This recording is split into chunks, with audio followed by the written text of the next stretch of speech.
Buenas tardes, queridos participantes. Sean ustedes bienvenidos a la segunda clase de este lapso académico 2024-2. En esta oportunidad vamos a compartir pantalla para poder tomar el soporte correspondiente de esta clase. Bien.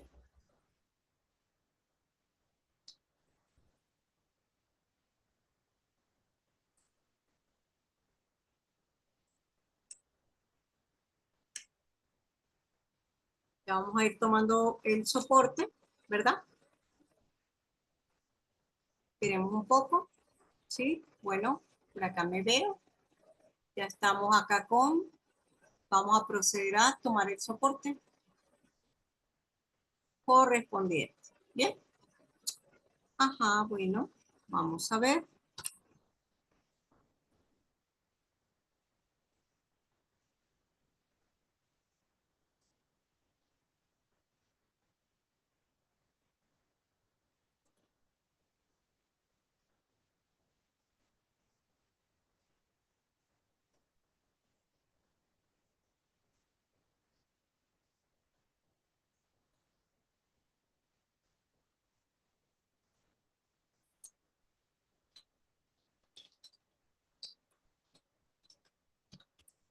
Esta es la segunda clase.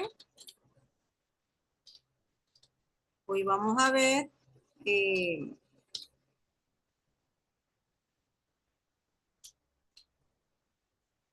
nuestra segunda clase, hoy vamos a ver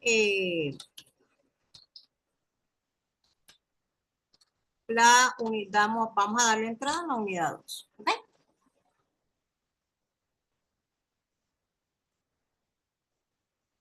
Bien.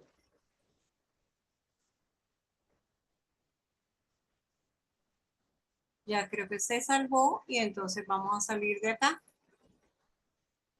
Bueno, retomamos acá nuestra herramienta principal, que es la diapositiva. Son las diapositivas de esta presentación que he preparado con todo cariño para ustedes, para que tengan una comprensión más amplia de todo lo que se desea manejar. El día de hoy la minuta de trabajo va a ser darle la entrada a la unidad 2 y para ello pues vamos a desarrollar o vamos a hablar todo lo que tiene que ver con sistemas.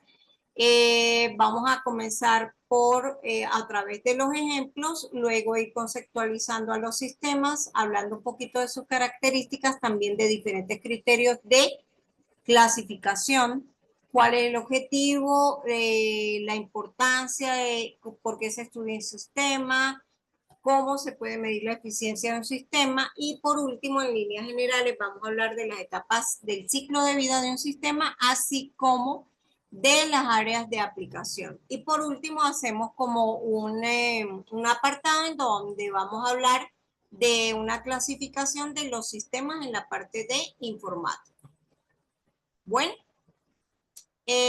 para la introducción a este tema, voy a recordar lo que di en la clase anterior. Déjenme ver, disculpe si está aquí grabando, voy a dejar de compartir un momento. Si está grabando, perfecto. Volvamos a compartir pantalla.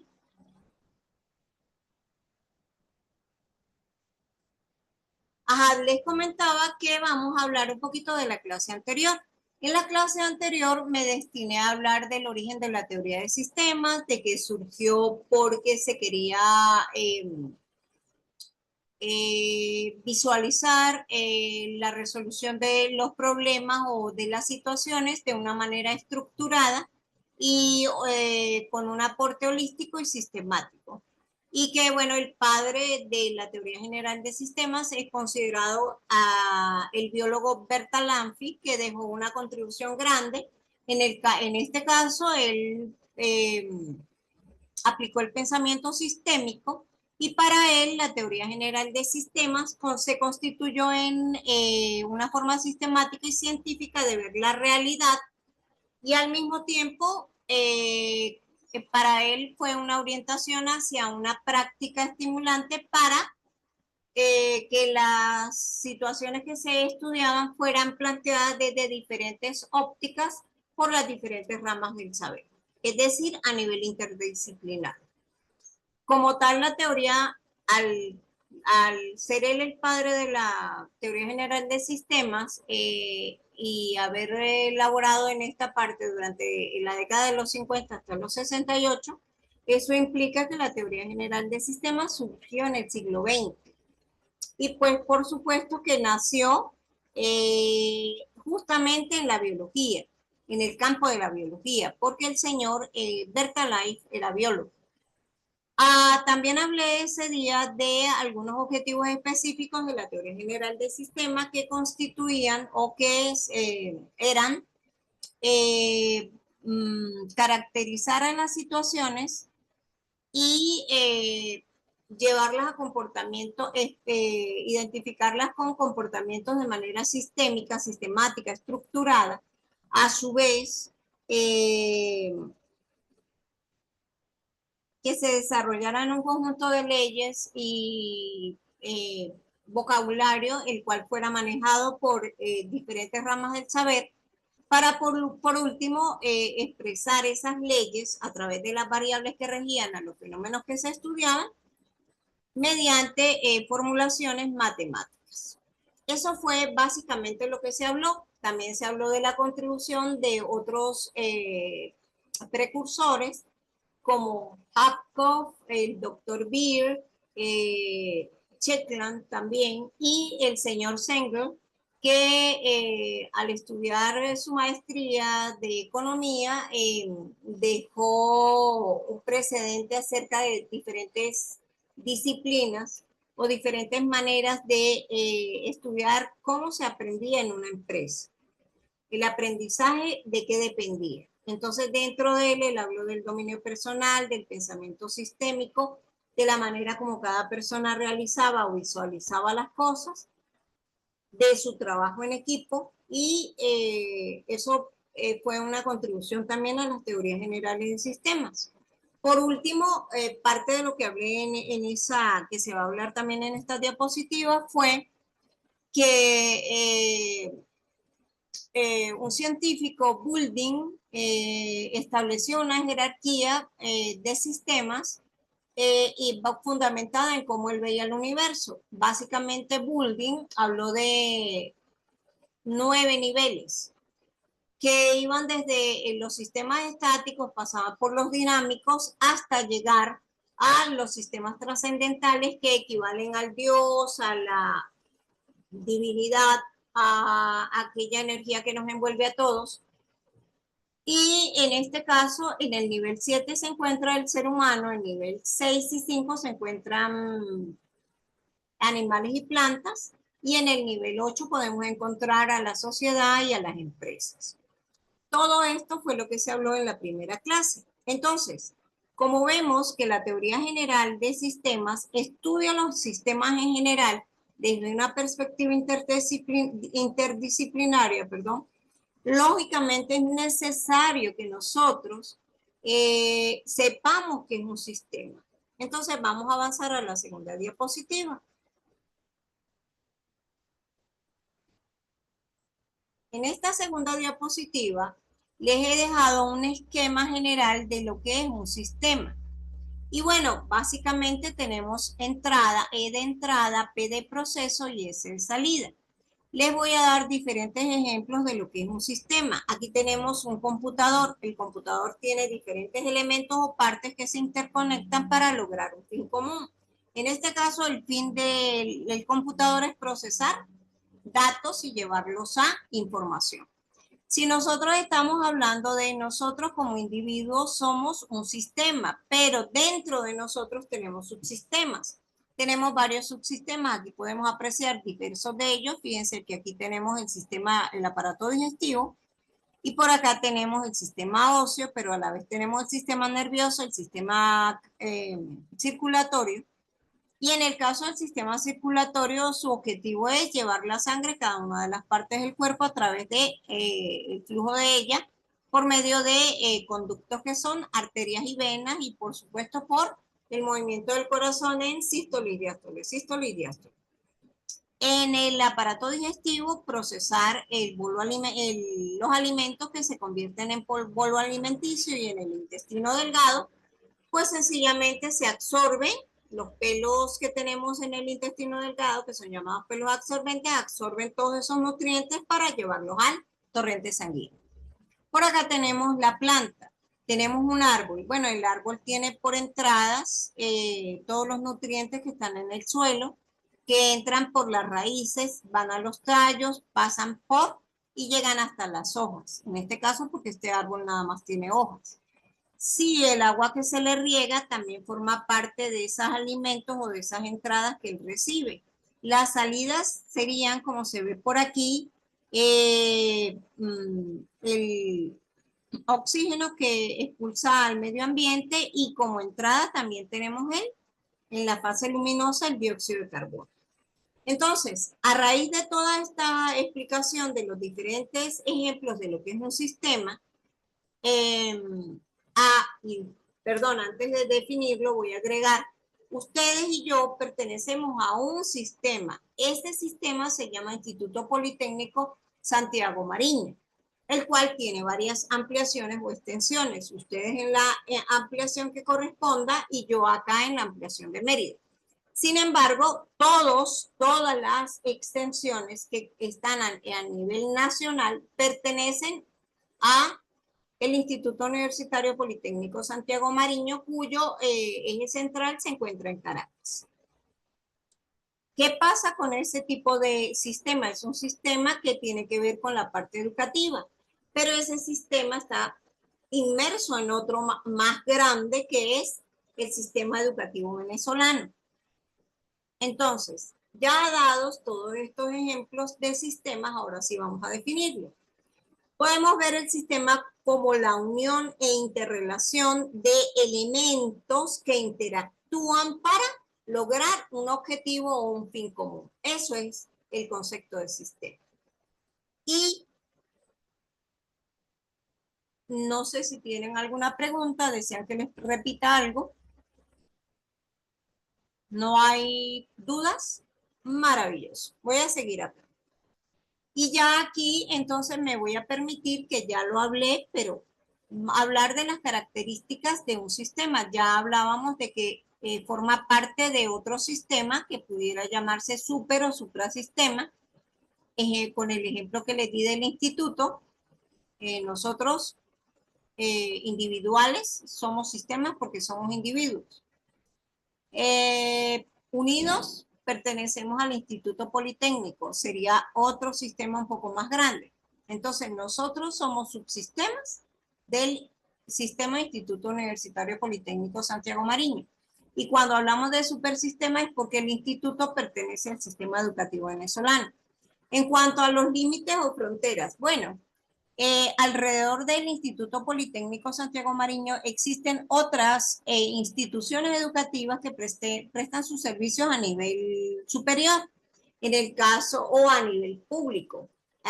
No solo a nivel privado, sino también a nivel público. Tenemos acá en Mérida, hablo de Mérida porque es donde vivo y conozco los nombres de las instituciones. Tenemos que a nivel de universitario tenemos la Universidad de los Andes, que pasaría a ser un instituto público, pero también tenemos como institutos privados algunos tecnológicos. El Cristóbal Mendoza, el mismo Instituto Universitario Sucre, pero a nivel superior esta es la Universidad de los Andes y la UNEFA, que de la parte pública está el Instituto Kleiber, que se encuentra en Ejido y es a nivel también universitario. Entonces ellos son la competencia del instituto y estarían alrededor del instituto, como otros sistemas, pero son competidores y están en la parte del ambiente, del medio ambiente, del exterior. En el medio ambiente podemos hablar de no solamente instituciones a nivel público o privado, educativas a nivel público o privado, sino otro tipo de instituciones como empresas que prestan servicios de venta de productos, de salud, como el Instituto Venezolano del Seguro Social, entre otros, farmacias, panaderías, y todo eso forma parte del ambiente que rodea a la institución. También tenemos el sistema medio de transporte, que son las busetas. También están alrededor del Instituto Universitario Politécnico Santiago Mariño, o también el transporte, los transportes privados de los vehículos de cada uno de las personas que forman parte del instituto, bien sea porque los tengan o porque los llevan sus padres, sus representantes a la institución. Entonces, visto ya todo esto, vamos a poder hablar de las diferentes tipos, las diferentes subdivisiones que tenemos en cuanto a clasificación de los sistemas. Si habláramos del origen, pues podemos tenerlo artificial, natural y social. Fíjense que la computadora es un sistema artificial porque es hecho por el hombre. Natural, nosotros, y social, las empresas que están conformadas por individuos, las comunidades también. A nivel de naturaleza podemos tener físico o abstracto. Es físico cuando lo podemos tocar, palpar, percibir, y es abstracto cuando no lo podemos tocar. Ejemplo de sistemas físicos, tenemos el árbol, nos tenemos a nosotros mismos, que somos individuos, y a nivel abstracto, ejemplo, el sistema operativo. Cuando hablamos de la clasificación de acuerdo al ambiente, ese ambiente puede ser abierto o cerrado. Y el ser abierto o cerrado tiene que ver con que intercambia o no energía con el medio que lo rodea. Y también recursos e información. Ejemplo, la computadora es un sistema abierto y también el Instituto Universitario Politécnico Santiago Mariño. Un sistema cerrado es aquel que está aislado, que no tiene nada que ver con el medio, está como encapsulado, digámoslo así, que no recibe ni energía del entorno ni comparte materia. En cuanto a la alternabilidad en el tiempo, es si varía o no. Ejemplo, nosotros somos sistema dinámico porque vamos naciendo, somos concebidos, nacemos, luego crecemos, nos reproducimos, al final morimos. Estamos en constante dinamismo, es decir, cambios diferentes hormonales o de nuestro cuerpo durante todas esas etapas de vida que tenemos. En la parte de sistema estático, pudiéramos hablar de algo que no cambia en el tiempo. Y en la parte de complejidad tenemos sistemas simples y complejos. En la medida en que haya más elementos, va a ser un sistema complejo. Si nosotros hablamos de nosotros solos, pasamos a ser un sistema simple en comparación con una sociedad. ¿Por qué? Porque la sociedad tiene la unión de infinidad de individuos. Quiere decir que es un sistema muchísimo más complejo. Si nosotros hablamos de un ventilador, ese sistema es un sistema eléctrico, ¿verdad? Porque para poder funcionar necesita de electricidad como fuente y él tiene aspas, tiene motor, tiene aspas, tiene switch, tiene el cable, el cableado, tiene una base que lo soporta, tiene una rejilla en la cual está contenida el aspa, tiene botones, como lo decía, para cambiar las diferentes velocidades. Estamos hablando de un ventilador sencillo. Entonces, ese sistema pasa a ser complejo. Un sistema simple, que entre comillas es simple, podemos ver una célula. Con un sistema simple al lado de un tejido, que ya es un sistema más complejo porque el tejido es una unión de células. Creo que está clara la explicación de las diferentes clasificaciones de un sistema. Ahora vamos a observar aquí, ¿verdad? En la primera clase hablamos de la jerarquía de Wilding. También tenemos aquí una subdivisión de los sistemas. Él subdividió los sistemas en niveles o en jerarquías, que iban desde la estructura estática, pasan por el sistema dinámico simple, cibernético, abierto, genético social, sistema animal, sistema humano, sistema social, hasta llegar al sistema trascendental. Ejemplos del sistema genético social son las plantas. En ese caso, diferenciamos dos cosas, el fenotipo y el genotipo. En la parte de biología ustedes tuvieron que haber visto que el genotipo era toda la carga hereditaria y que el fenotipo son las características externas del individuo, que si tengo el cabello, rizado, lo tengo liso, el color del cabello, que si es negro, castaño, o color de piel, color de ojos, ¿verdad? Entre otras cosas. Si nosotros hablamos eh, del sistema abierto, allí tenemos un ejemplo que son las células, porque las células intercambian con todo el organismo, intercambia ¿qué cosa? Intercambia sustancias, intercambia a través de difusión y homeostasis, ellas intercambian sustancias con el medio que la rodea. ¿Ok? En el caso del sistema animal, nosotros estamos ubicados en el nivel 7, pero el nivel animal está en el 6. En el nivel animal hay cerebro y hay una guía de comportamiento y se habla de una habilidad para aprender. En cambio, en el caso del ser humano, tengo autoconciencia, conocimiento y un lenguaje simbólico que me permite hablar, bien sea comunicarme en forma gesticular, hablada o escrita. Ese es el caso del hombre. Bueno, con todo esto, he dado otra clasificación dada por Goulding a nivel de jerarquía y era la manera como él veía el universo.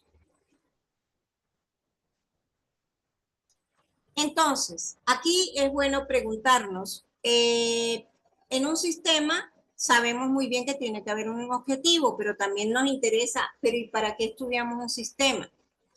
¿Cuál es la importancia? ¿Cómo se mide la eficiencia? Entonces, obviamente todo sistema tiene un objetivo. Si nosotros hablamos del ventilador es generar o hacer circular el aire. Si hablamos del árbol, producir oxígeno y tal vez frutas, flores.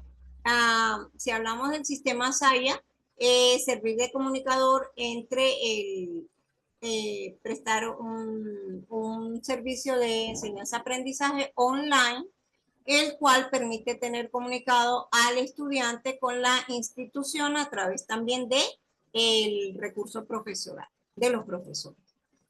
Y eso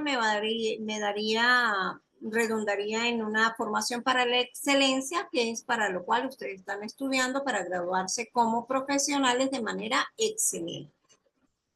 ¿Por qué yo estudio un sistema? Sencillamente porque yo necesito comprender cómo funciona, y al comprender cómo funciona, pudiera ser que yo realizara algunos cambios, lo duplicara, lo mejorara, o viera la manera de cómo explicar qué hace ese sistema.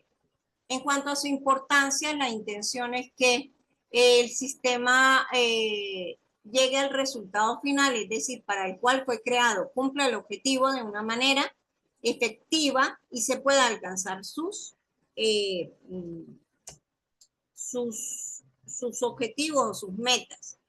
Y esto se hace de qué manera? De manera óptima, minimizando los errores.